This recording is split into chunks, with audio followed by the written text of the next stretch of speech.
basta may show. Ay, ano ba ito? May show. Tapos hindi ko na-expect na kilala pala yung Gabros Tacloban.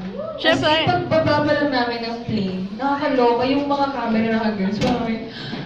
Tapos, sorry ka na talaga ako magkwento.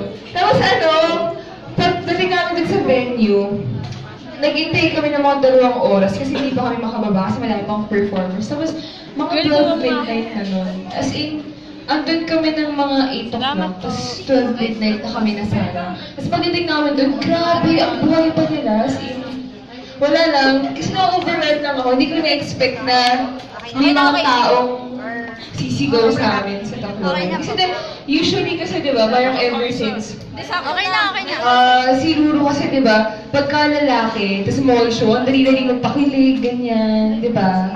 Kasi kapag girl, ang hirap. So doon sa Tacloban, grabe, as in intense, tapos bunutan pa ako. Hindi nga totoo talaga, pero okay lang, masaya naman. Ayun lang. Ayun lang naman. Tapos na-delay yung flight namin kanina. Sabi So sa'yo, tulog ako sa airport.